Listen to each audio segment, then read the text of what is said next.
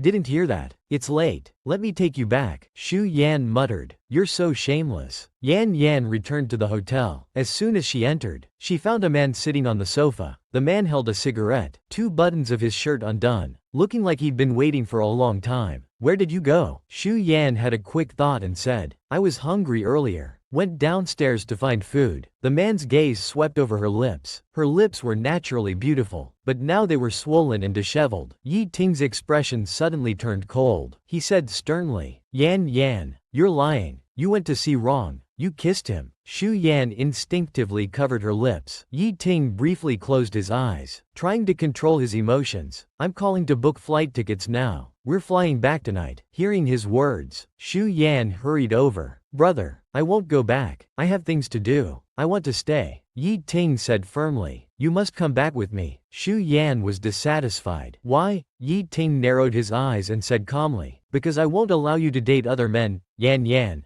don't you really understand? I don't want to be your brother anymore. He never thought he would fall for the girl who grew up with him. Xu Yan was momentarily speechless. Yi Ting made his decision, leaving no room for discussion. Pack your luggage. We're going to the airport in half an hour. He turned and left with large strides. Xu Yan watched his retreating back, unsure whether to chase after him. Just then, her phone rang in her pocket. It was Rong Kai calling. Shu Yan answered the phone. After thinking for a moment, she said, "My brother wants me to go home, but I don't want to go yet. Can I come to you?" Rong Chi's deep voice came through the receiver. "Come down. I'm outside your hotel." Shu Yan was surprised. "You haven't left?" Rong Kai made an affirmative sound. He should have left, but he couldn't bear to. Shu Yan's heart inexplicably started racing. "Wait for me. I'm coming down now." Shu Yan ran out of the hotel lobby and saw from afar a tall young man standing by the flower bed. She ran so fast that she crashed straight into Rong Chi's arms. Rong Kai looked down at her. "Be good. Don't run so fast. You might fall." Shu Yan hurriedly urged. "Let's go quickly. If my brother sees us, I won't be able to leave." "All right." Rong Kai held Shu Yan's hand as they ran side by side. In no time, Rong Kai brought Shu Yan to a cheap apartment. This was where he lived with his brother. Rong Kai unlocked the door. Light spilled out from inside. "Welcome to my world." Girlfriend Li Yan and Rong Kai entered. They saw Rong Yunsho doing homework. Shu Yan noticed he wasn't in his wheelchair. "Your legs are healed, right? That's great." Rong Yunsho smiled and nodded. Then tears welled up in his eyes. "My brother saved money for many years, and spent it all on treating my legs. It's okay. Your brother is amazing. He'll earn lots and lots of money." Shu Yan had no doubt about this. After all, in 10 years, Rong Kai would be the founder of the world's top car company, an absolute tycoon. Rong Chi's dark eyes brightened. Looking at her, "You have such confidence in me?" Shu Yan answered without hesitation. "Of course, you'll become super rich. Trust me." Rong Kai felt warmth in his heart. He took Shu Yan's hand. "Let me show you my room." Rong Chi's bedroom was true to his style, clean and simple. "The bedding and sheets are clean. You can sleep comfortably." Shu Yan nodded. The next second, Rong Kai suddenly kissed her lips. "Before bed, let your boyfriend give you a good night kiss." Shu Yan stood motionless, her body inexplicably tense. Rong Kai held her slender waist and pressed her down onto the bed. Shu Yan's mind was in chaos. "Rong Kai, we can't. If you continue, I'll cry. Let me up quickly. We shouldn't do this." "Why shouldn't we?" Shu Yan quickly covered his lips with her hand. "Listen to me first. I came to find you because I want you to repay my kindness." Rong Kai propped himself up on the bed. "How do you want me to repay you?" "Whatever you say, I'll give it to you. I want to stay in the capital for a summer. Take me in. During this time, you'll cook for me, care for me, pamper me, just these things." However, Rong Kai felt this wasn't enough. "Shu Yan,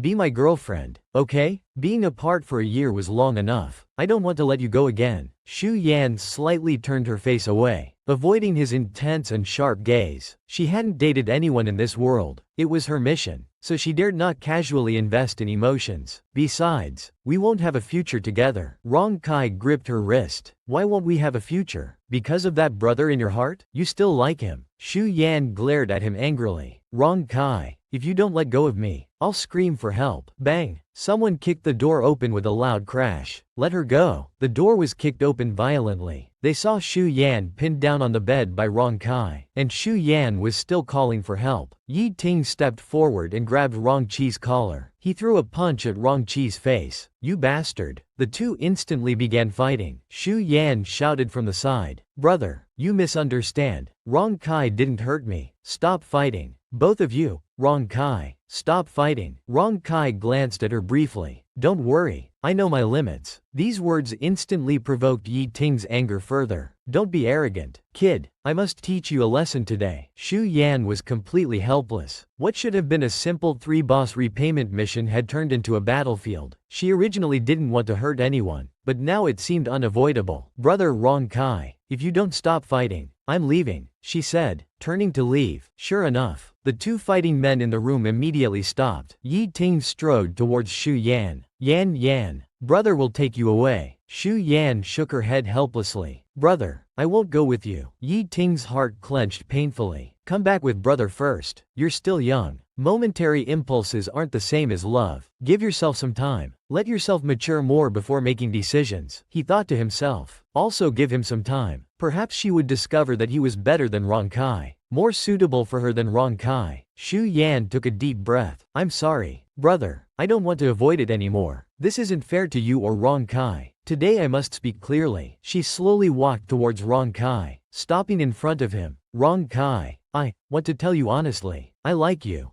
Rong Qi's eyes flickered, his throat inexplicably hoarse. I love you. Shu Yan's heart trembled, feeling somehow sour and weak. Rong Kai quietly took Shu Yan's hand, pulling her behind him protectively. Mr. Yi, I know you're worried about Yan Yan, but please rest assured, I will protect her completely and give her everything I can. Shu Yan stood behind Rong Kai, feeling somewhat sad. Brother, I'm sorry. I didn't want things to become like this, but Yi Ting raised his hand to stop her hesitant words. No need to say more. You don't need to apologize, nor do you need to sympathize. He hid all his emotions and said calmly, since you have your own views, I respect them. If you want to stay here, take good care of yourself. If you need anything, just tell me. Yi Ting returned to his usual cold and dignified state, speaking severely to Rong Kai. Kid, if you dare to bully Yan Yan, if I see her hurt or crying, I'll make you pay dearly. Rong Kai said firmly. That day will never come. Yi Ting's handsome face turned ashen. He had lost, completely and thoroughly. He would return to his original position,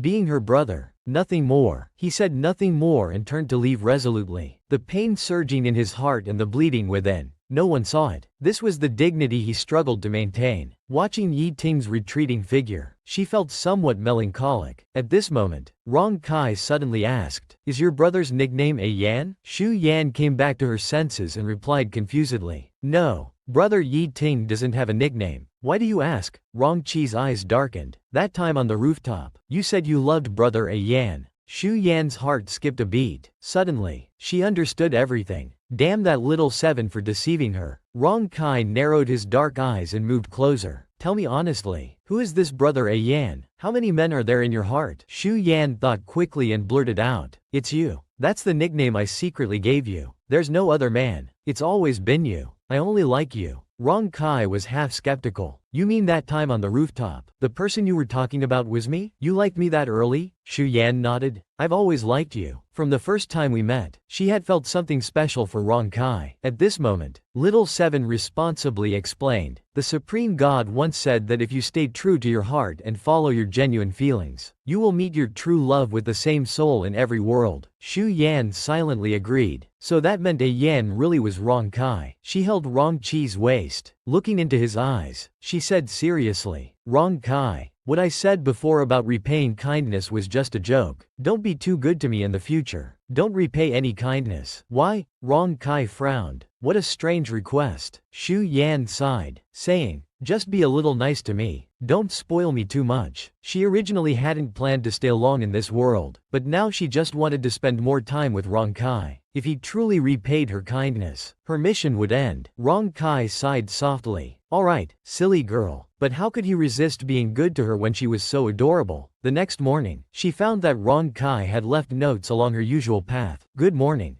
baby, girlfriend. I squeezed your toothpaste for you. Breakfast is in the pot. Milk is in the fridge. Don't go hungry. The last note was placed on the dining table, with a stack of cash under it. The smile on Shu Yan's lips grew wider and couldn't be contained. She thought he was a cold iceberg, but beneath the ice was intoxicatingly sweet ice cream. She took out her phone. There were unread messages from Rong Kai. Are you up? Just woke up? Little piggy, I'm going to buy groceries and cook. Don't prepare breakfast for me anymore. I'll do it. He was too good to her. It might be marked as repayment by the system. What should she do? She'd better be more diligent and take over his tasks. Just as Shu Yan reached downstairs, she met a familiar figure. It was Lu Jinyao. Lu Jinyao's eyes lit up when he saw her. Yan Yan, you really are here. How did you know I was here? Did my brother tell you? Lu Jinyao nodded, his handsome face showing a trace of shy embarrassment. Then he took a deep breath and said softly, Yan Yan, I like you. I know you used to have a crush on me. I didn't cherish it then. Back then, I didn't know you well. After spending this past year together, I realized my previous impressions of you were all wrong. You're wonderful. You're an especially good girl. Just as Shu Yan was considering how to reject him without hurting his feelings, a clear young voice suddenly rang out. Yan Yan, sister already has a boyfriend. Brother, trying to steal someone else's girlfriend is very unethical. Don't have such improper thoughts. Sister Yan Yan and her boyfriend are very much in love. You won't be able to break them up. Hearing this, Lu Jinyao stepped back in shock. Yan Yan, you have a boyfriend? When did this happen? Not wanting to lie, Shu Yan honestly said, it's true. I have a boyfriend. And you know him, our classmate Rong Kai. I'm grateful for your care at school. I helped you before. And you've already repaid that. We're even now.